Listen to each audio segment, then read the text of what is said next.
مفتی صاحب جو کمان ہے نا مفتی صاحب، اہل ایمان کی، ایمان والوں کی قیامت کے دن کیا کیفیت ہوگی، اس پر تو بھائی پورا بیان کریں گے انشاءاللہ۔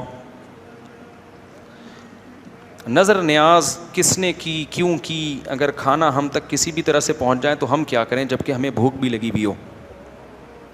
بھائی یہ جو نظر نیاز کے کھانے آج کل چل رہے ہیں، یہ شرک اس صورت میں ہوں گے کہ اس بزرگ کے نام پہ جانور قربان کیا جائے یا بزرگ کے نام پہ صدقہ کیا جائے۔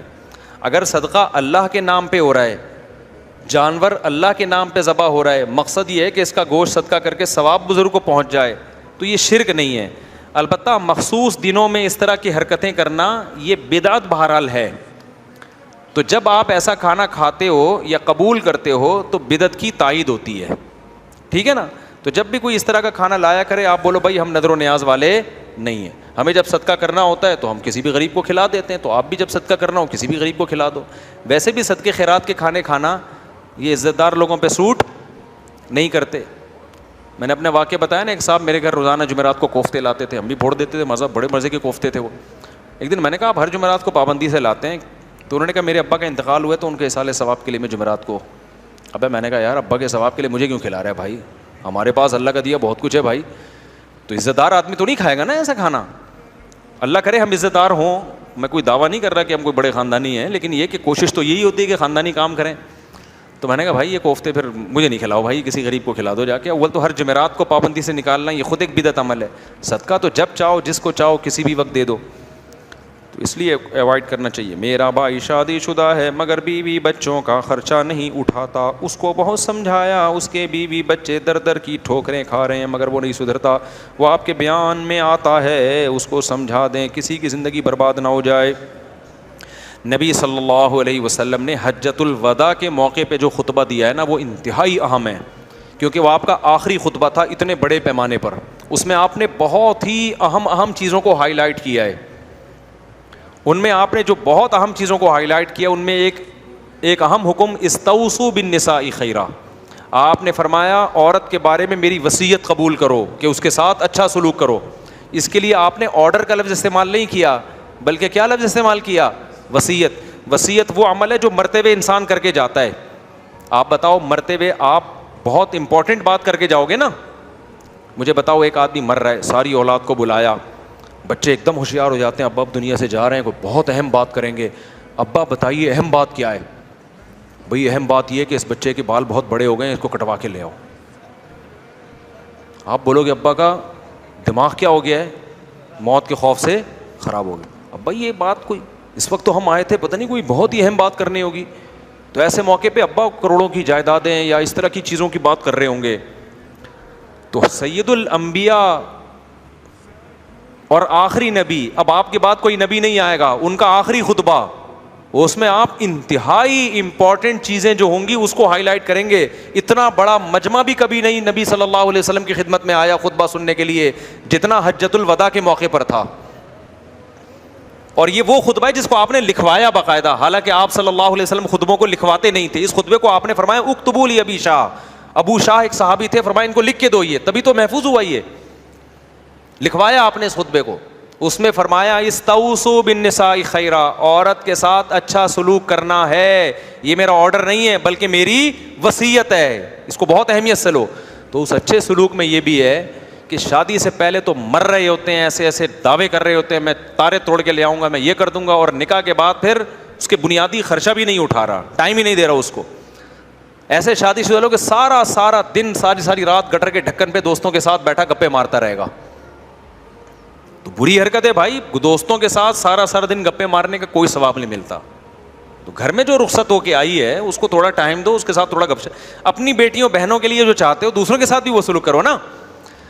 تو یہ بہت بری حرکت ہے، اور اگر کسی کی بیوی یہاں تک حالات آ گئے ہیں کہ وہ خود کمانے پر مجبور ہو گئی ہے، تو یہ تو مرد کے لیے ویسے بھی غیرت کے خلاف ہے یار۔ مرد مر جاتا ہے اس پہ نہیں آتا کبھی، وہ کہتا ہے بھائی میں کدال چلاؤں گا لیکن بیوی کو مجبور نہیں ہونے دوں گا کہ وہ جا کے لوگوں کے گھروں سے پیسہ مانگے یا وہ ملازمت کر کے پیسہ کمائے۔ تو عزت دار لوگوں کی زندگی جینا سیکھو بھائی۔ میرا دکانوں میں مال سپلائی کرنے کا کاروبار ہے, مال نہیں بکتا, مال بکنے کے لیے کوئی عمل بتا دیں, مال پر کیا پڑھ کر دم کریں کہ مال آسانی سے نکل جائے. مال تو میرے بھائی کسٹمر کو ٹوپی کرانے سے آسانی سے نکلتا ہے, پہنانے سے نکلتا ہے. ہم تو اکثر یہ لوگ کہہ رہے ہوتے ہیں بھائی یہ کسی کو پہنا کے آ جائے, یار یہ بائک میں نے خرید لی ہے, پرانی ہے. میں نے ایک دفعہ پرانی بائک خرید لی تو وہ تو عذاب جان بن گئی. جس نے مجھے بیچی تھی جھوٹ بول کے بیچی تھی, تو میں اس کے پاس گیا تو میں نے کہا بھائی یہ بائک واپس لے لو. اس نے کہا نہیں واپس نہیں لیتا. میں نے کہا اس میں تو یہ کوئی چیز ہی نہیں ہے, کوئی بہت پرانا واقعہ 12-13 سال کا. میں نے کہا آپ واپس لے لو.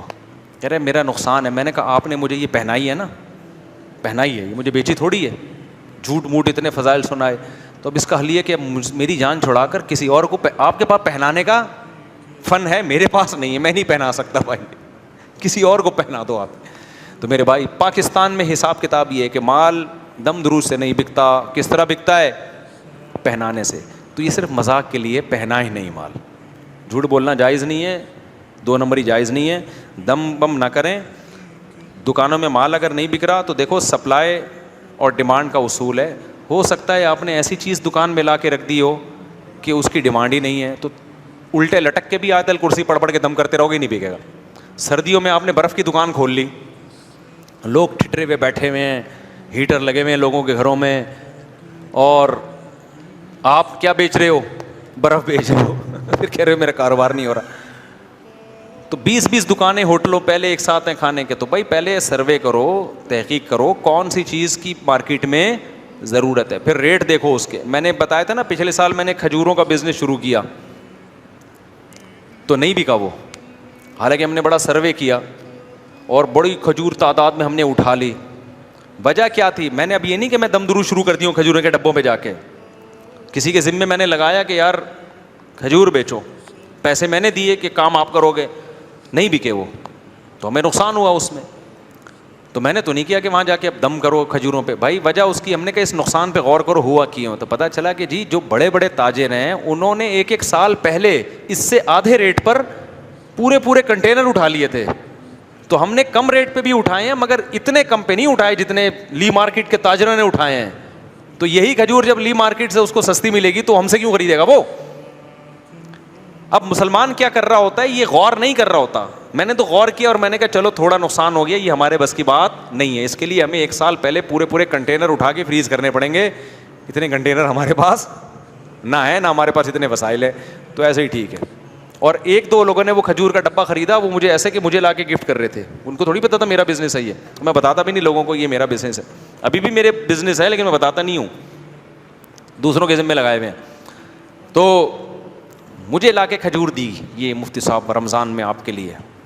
میں نے کہا چلو 1 ڈبہ تو بکا, اور وہ مجھے ہی لا کے, اس کو نہیں پتا تھا, یہیں سے خریدا ساتھ اور لا کے ہمیں پکڑا دی. تو میں نے کہا چلو یہ 1 ڈبہ ہمیں کھانے کو مل گیا. تو اس کے پھر ہم نے غور کیا, بھائی بڑے بڑے تاجر پڑے ہوئے ہیں جو, ہم نے کہا کھجوروں کا ہمارے بس کی بات نہیں ہے بھائی, یا تو پھر اتنی انویسٹمنٹ ہو کروڑوں کی, 1 سال پہلے پورے کنٹینر اٹھا کے فریز کر دیں, یا پھر ٹھیلا لگا کے گھومے آدمی. تو اس کے بغیر نہیں. تو آپ غور کریں آپ کا بزنس کیوں نہیں چل رہا. روحانی ڈراموں کے چکر میں مت پڑیں. ویسے دعائیں پڑھنی چاہیے صبح و شام کی, اللہ سے رزق میں برکت کی دعائیں بھی مانگنی چاہیے, اور آیت الکرسی پڑھ کے پھونکنے میں بھی کوئی حرج نہیں ہے. لیکن اصل مسئلہ کیا ہے کہ اس کے اسباب پہ غور کریں.